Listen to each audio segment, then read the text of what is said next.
Voy a controlar el reloj un poco. Bueno, muy buenas tardes, buena tarde, Tom. Antes de nada, bueno, algunos de ustedes ya lo saben, ayer empecé con una laringitis aguda y ayer no podía decir una palabra. Hoy, bueno, pues me he medicado, cosa que los médicos a veces tendemos a hacer un poco en exceso y creo que puedo dar esta conferencia, pero hay dos posibilidades, que la pueda dar entera o bien que vea que no me sale la voz y entonces he acordado que la acabaría el profesor Miguel Roca, con lo cual cabe la posibilidad de que yo fuerce un poco la voz y entonces tengan ustedes una conferencia mejor de la que van a tener. Bueno, antes de nada, de empezar a hablar, por supuesto, quiero expresar mi sincero agradecimiento. La verdad es que me resulta emocionante estar en este acto de la Real Academia de Medicina de les Illes Balears y agradecer también a la Dirección General de Salud Mental de Baleares por su amable invitación a participar en este acto. La verdad es que lo considero un honor estar entre ustedes y hacerlo en un lugar con esta historia, ¿no? En el centro de Palma, y con tanto significado para la medicina y la cultura de esta ciudad, ¿no? Gracias en especial al profesor Mauro García Toro por su invitación y a todas las personas que han intervenido, María Antonia también por la labor que hacen, por su amabilísima presentación y por promover, ¿no? Un diálogo abierto, ¿no? Sobre el tema de la salud mental. Es una alegría y también una responsabilidad, hablar hoy de Las palabras de la bestia hermosa, un libro que busca tender puentes entre la psiquiatría y la vida, entre el conocimiento científico y la experiencia humana del sufrimiento y la esperanza, tanto del paciente como veremos del propio psiquiatra, ¿no? Mi profesión es la psiquiatría, pero mi vida, al menos una parte. Eh, a ver, perdón, no sé si está en la presentación. Sí, sí, un segundito. Perfecto, perfecto. Gracias. Comentaba que mi profesión es la psiquiatría, ¿no? Pero mi vida, al menos en una parte esencial de ella, em, pues se originó aquí, en Mallorca. Palma es mi ciudad mítica, el lugar fundacional de mi familia, perdón, y donde todo estaba ya anunciado, aunque escrito en un código que aún hoy intento descifrar. Digamos que mi ADN parece conservarse como en ámbar en las calles del Call Mayor, en Felanitx, en el tranvía que subía hasta Génova, en el Rafal, en una casa señorial de Santa María. Allí resuenan también las voces de mis antepasados, sobre todo los hermanos Forteza Piña, Miguel, Bartomeu y Guillermo, una de esas sagas intelectuales que dejaron una huella profunda en la vida cultural de Mallorca. Vinculados, como a lo mejor algunos de ustedes saben, a la arquitectura, ¿no? Guillem Forteza, la literatura y el pensamiento humanista supieron unir el rigor del conocimiento con una sensibilidad abierta al arte y a la modernidad.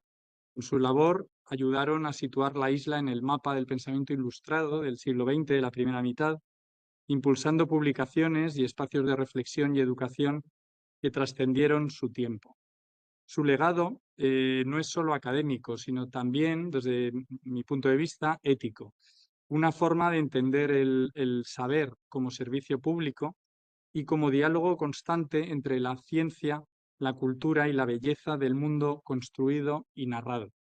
Esa que Guillermo materializó en su arquitectura y que Bartomeu y Miguel iluminaron desde el humanismo literario.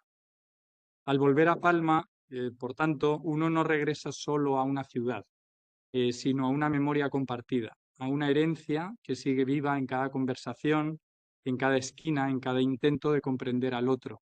Y ahí es donde aparecen los pacientes. Comenzaré con una frase que da título a la charla y al libro. Antes de poder vencer a una bestia es preciso volverla hermosa. Es un proverbio chino que me acompaña desde hace años y que lo leí por primera vez en un libro maravilloso para quien conozca la experiencia en primera persona de una persona con enfermedad mental que se llama Una mente inquieta de K.R. Jameson. Y cada vez que pienso en la enfermedad mental, esa bestia invisible, temida, incomprendida, me pregunto si no es exactamente ese nuestro propósito, volverla hermosa. No por estetizar el sufrimiento, sino por reconocer su humanidad, devolverle rostro, palabra, sentido. Decía Arthur Zayong que dos luces iluminan nuestro mundo. Una es la del sol, otra la del ojo que le responde. Si falta una, nos quedamos ciegos. Esa doble iluminación, la ciencia que observa y la conciencia que siente, es el territorio de la psiquiatría. Una disciplina que no se contenta con medir, ni se resigna a interpretar, sino que intenta comprender. Mi alma profesional, como escribió Victoria Ocampo, la escritora argentina, está hecha de luz y de tinieblas. Y esa tensión entre el laboratorio y el poema, entre la evidencia y la empatía, es quizá nuestro verdadero campo de batalla. Pero nuestra historia, la de la psiquiatría, no empieza con resonancias magnéticas, fármacos antipsicóticos y hospitales de día, sino que empieza en un barco. La nave de los locos, pintada por el Bosco, surcando un mar sin rumbo. Un barco repleto de bufones, monjes borrachos, mujeres que cantan, frutas tentadoras y una lechuza que nos observa desde las ramas. Foucault vio en esa imagen el origen simbólico del manicomio, la expulsión del diferente, del insensato, de aquel que encarna lo que no queremos reconocer de nosotros mismos. Desde entonces hemos intentado separar la locura de la razón, la enfermedad del pecado, el paciente del ciudadano. Pero resulta que los barcos de los locos siempre regresan a puerto, porque la locura no está fuera, está dentro, navegando en los pliegues de la cultura, del deseo, de la historia y del miedo. En el siglo XVIII, el manicomio de Bedlam en Londres se convirtió en una atracción turística. Por un penique, la gente podía entrar a mirar y reír a los lunatics. Hoy nos horrorizamos de ello, pero quizás seguimos haciéndolo con otros medios.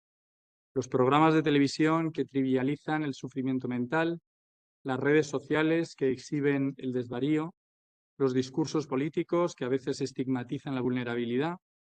Cada vez que un profesional de la salud mental abre una puerta, debería recordar ese eco moral, porque cada acto clínico contiene la sombra de Bedlam. Y nuestra tarea es impedir que se repita, aunque sea en formas más sutiles. Yo también llegué a la profesión con un imaginario hecho de ficción. Crecí viendo películas donde los psiquiatras eran personajes siniestros, carismáticos o directamente monstruosos. Aníbal Lecter, los psicoanalistas neuróticos e inseguros de Woody Allen, Gregory Peck besando a Ingrid Bergman en Recuerda mientras interpretaba Sueños de Dalí en blanco y negro. Y luego, claro, Alguien voló sobre el nido del cuco. Esa fábula en la que Jack Nicholson confunde la rebeldía con la enfermedad. Y la enfermera Raj, si recuerdan, se convierte en el rostro del poder psiquiátrico. Una película brillante, sin duda, pero devastadora para nuestra imagen. Con el tiempo descubrí que la psiquiatría real no tiene música de fondo, ni funciona a cámara lenta. No es una profesión de héroes y de villanos. Se parece más a un silencio compartido. El silencio que se hace cuando un paciente no puede más y tú decides quedarte ahí, simplemente acompañando. Sin soluciones inmediatas, sin frases redentoras, solo con tu presencia. porque la psiquiatría auténtica es, ante todo, una práctica de humildad. Humildad para aceptar que no lo comprendemos todo, que la biología explica mucho, pero no todo, que las historias humanas no caben en el manual DSM-5. Y humildad también para admitir que a veces el sufrimiento de quien tenemos delante nos interpela más de lo que desearíamos. Durante años he tenido la sensación de ser como un corresponsal de guerra, no en Ucrania o Gaza, sino en el frente invisible del sufrimiento humano. He visto combates feroces entre las personas y sus propios pensamientos, entre las emociones y la realidad. Uno de esos encuentros fue Julián, el poeta. Entró en mi consulta con su madre, demacrado, sin dormir, con una mirada que alternaba el miedo y la desconfianza. Supe al instante que estaba fuera de la realidad. No por un criterio clínico, sino porque al mirarlo me estremecí. El cuerpo lo sabe antes que la mente. Intenté hablar con él sin éxito, hasta que no sé por qué la madre me había dicho que era escritor y que era poeta. Le pregunté: ¿qué poesía escribes, Julián? Él me miró con desdén y respondió: poesía del silencio, señor. Fue su forma de marcar distancia y al mismo tiempo de abrir una rendija. Durante unos segundos algo se ablandó. El muro del delirio se resquebrajó lo justo para que entrara una pregunta, un gesto, una posibilidad. Desde entonces pienso que cada diagnóstico es en el fondo una traducción y que la psicosis, con toda su violencia y su extrañeza, son poemas del silencio, intentos desesperados de poner palabras al caos. Si tuviera que explicar a alguien qué es la psicosis, no le daría un manual, le pondría una película que se llama El show de Truman, porque este film retrata con precisión cómo se desmorona el pacto con la realidad. Truman, un hombre corriente, si algunos lo habrán visto y la recuerdan, empieza a notar pequeñas incongruencias. Una lámpara que cae del cielo, un coche que le sigue cada día, una frase en la radio que dice: Truman avanza por la calle Lancaster, y de repente lo cotidiano se vuelve extraño, siniestro. Vamos a ver, un minuto dura esta escena.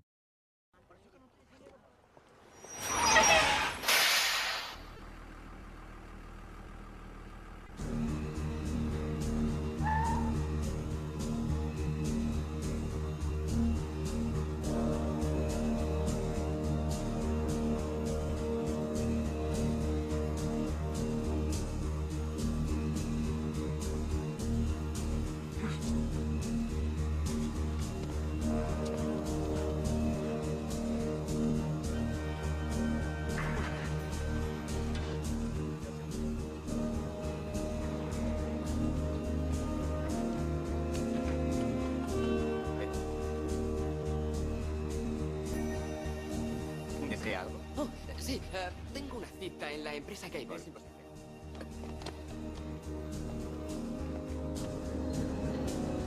¿Qué pasa aquí? Nada. Quiero que me digan lo que está pasando. Tiene que salir, señor. Estamos de reforma. No es cierto. ¿Qué hacía toda Ese esa no es gente ahí? asunto suyo, señor. No es asunto Si no suyo. me dicen lo que pasa, les denunciaré. Es una propiedad privada.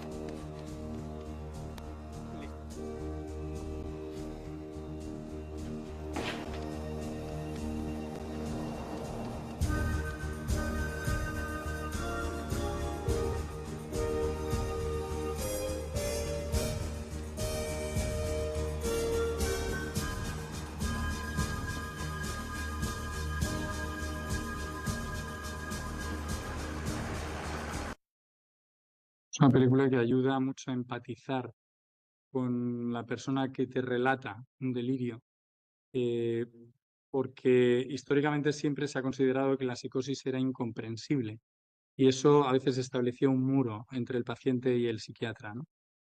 Eh, es lo que Minkowski, un psiquiatra muy importante en la historia de psiquiatría, llamó la pérdida del contacto vital con la realidad, y de allí en adelante Cuando Truman, este es el momento inicial de su revelación, pero más adelante todo empieza a encajar. Los gestos, las miradas, los mensajes cifrados. La trama delirante cristaliza y el protagonista queda atrapado en su nueva explicación del mundo.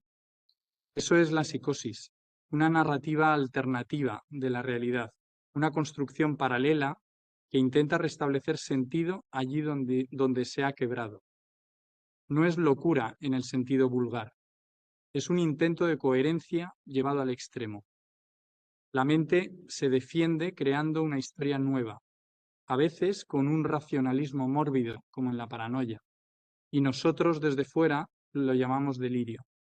Jaspers lo definió el delirio como un juicio falso mantenido con convicción absoluta, pero yo añadiría también es un grito, una estrategia de supervivencia simbólica, porque el ser humano no soporta el caos, el desorden, y cuando la realidad se deshace, la mente la reescribe. Ahora bien, ¿qué ocurre en el cerebro cuando la realidad se descompone?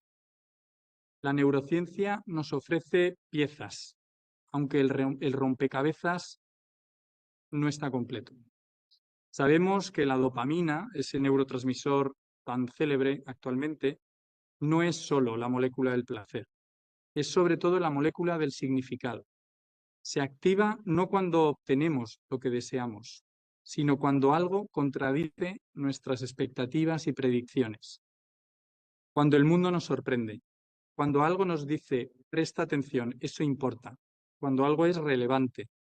La dopamina convierte lo neutro en relevante, lo banal, simbólico. Por tanto, nos enseña a aprender, a amar, a anticipar. Pero cuando se desregula, la realidad se satura de relevancia. Cada sombra parece una amenaza, cada sonido un mensaje, cada mirada una señal. El mundo se vuelve insoportablemente significativo. Esa es la definición neurobiológica del delirio, una tormenta de sentido. Recuerdo a un paciente que me lo dijo, doctor, todo tiene sentido, demasiado sentido, no puedo con ello. Ese demasiado es la frontera entre la comprensión y la locura. Vladimir Nabokov, el escritor ruso, lo explicó desde el reverso.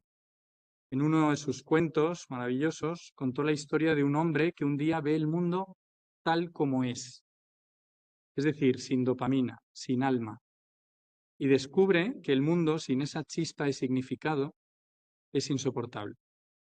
Vivimos, pues, en el delicado equilibrio entre el exceso y la falta de sentido, y ese equilibrio se llama realidad compartida. El delirio, en su versión más pura, no admite diálogo, no porque el paciente no quiera, sino porque está solo. Vive una certeza que no puede compartir con nadie. Castilla del Pino decía que el delirio no es una creencia, es una evidencia. El paciente no cree que le persiguen, sabe que le persiguen.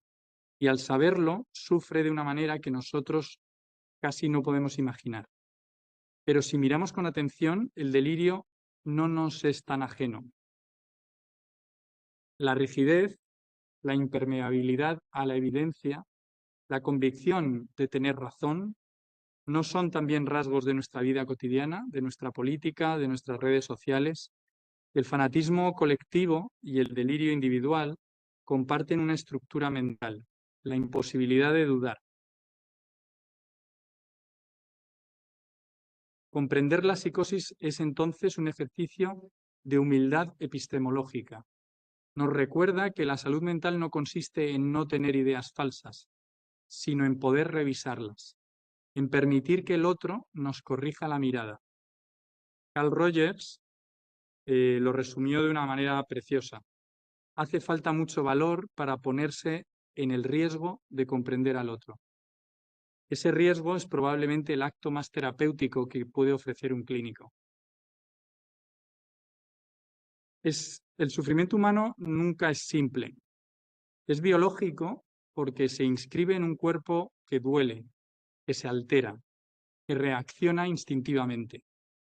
Es psicológico porque se organiza en una historia, en un modo de interpretar lo que nos pasa. Y es social porque ocurre siempre en un mundo que nos acoge o nos rechaza, que puede sostenernos o puede derrumbarnos. La psiquiatría más lúcida no separa estos tres planos, no elige entre el cerebro y la biografía, entre la molécula y la palabra, los entrelaza. El modelo biopsicosocial no es o no debe ser solo una fórmula académica o una palabra vacua, es una ética de trabajo, una manera de mirar. Respetar la biología es reconocer que el dolor no siempre depende de la voluntad. Respetar la biografía es entender que cada síntoma es también una metáfora, un intento de decir algo que no se sabe decir de otro modo. Y respetar lo social es aceptar que la locura no aparece en el vacío. Surge a menudo en contextos de exclusión, de pobreza, de pérdida de vínculo. Cuando olvidamos cualquiera de estas tres luces, la persona se apaga y entonces no la vemos. Huir de los reduccionismos y de los maximalismos no nos hace menos científicos, nos hace más humanos.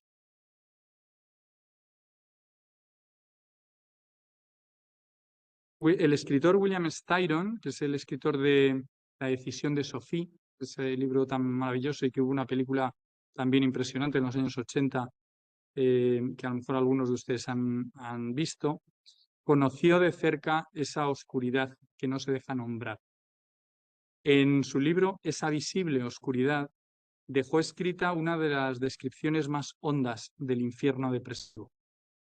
Durante meses vivió atrapado en una niebla sin salida, con la sensación de estar irremediablemente perdido, sin deseo, sin consuelo.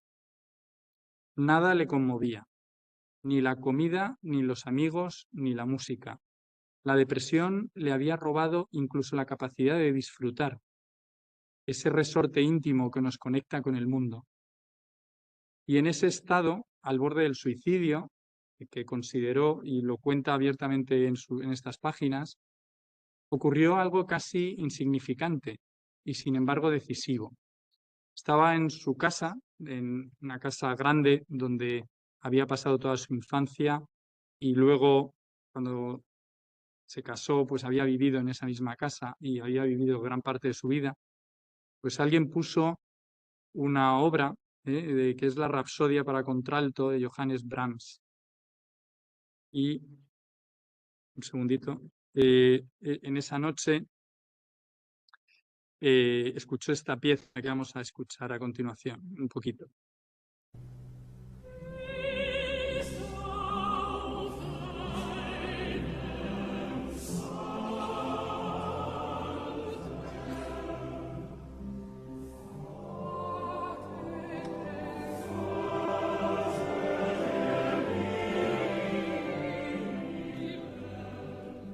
Y dijo, aquel sonido ante el cual yo, como ante toda la música, en realidad, como ante todo placer, aletargado, no había reaccionado durante meses, se me clavó en el corazón como una daga, y en una corriente de veloces recuerdos pensé en todas las alegrías que la casa había conocido, los niños que habían hecho carreras en las habitaciones, las celebraciones, el amor y el trabajo, el descanso honestamente, las voces y el movimiento, la perenne tribu de los gatos y los perros y los pájaros. Comprendí que todo eso era más de lo que yo era capaz de abandonar. Ese instante de luz no curó su depresión, pero detuvo su caída. Esa ráfaga de belleza, la música, la memoria, el amor, se abrió paso entre la niebla química del dolor. Y en ella reconoció lo que la enfermedad le había arrebatado: el vínculo con el mundo, el hilo de sentido.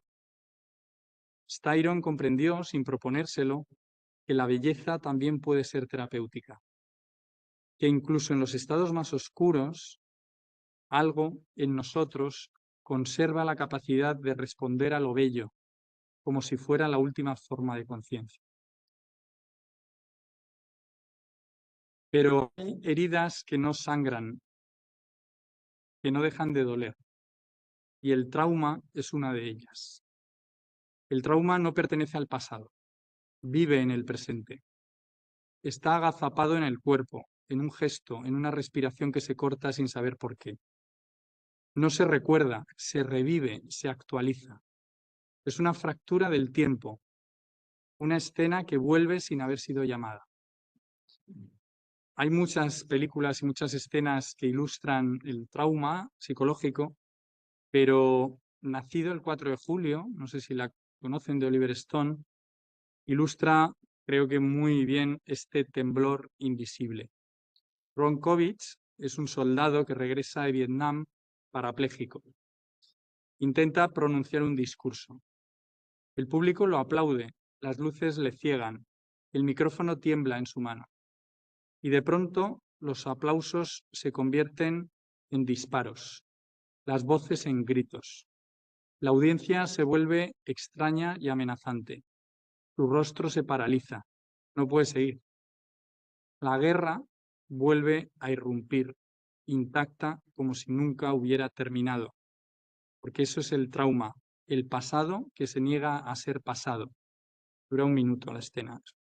Sobre todo, de esta escena a mí lo que más me impacta es ese juego entre presente y pasado y sobre todo cuál es el desencadenante. Hay un momento donde él tiene una especie como de crisis de ansiedad o de bloqueo bueno, pues recuerdo postraumático que le impide seguir hablando, pero fíjense ustedes en cuál es el desencadenante, cuál es, como dicen los ingleses, el trigger, cuál es el gatillo que hace que la crisis se produzca.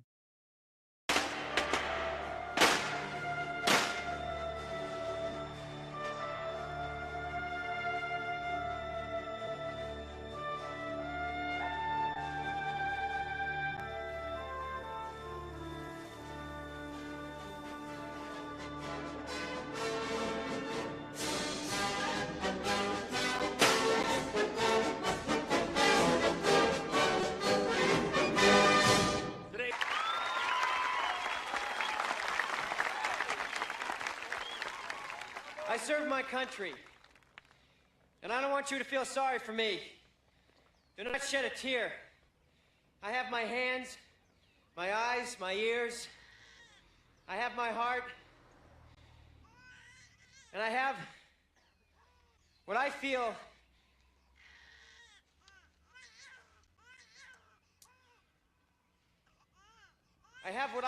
is an unquenchable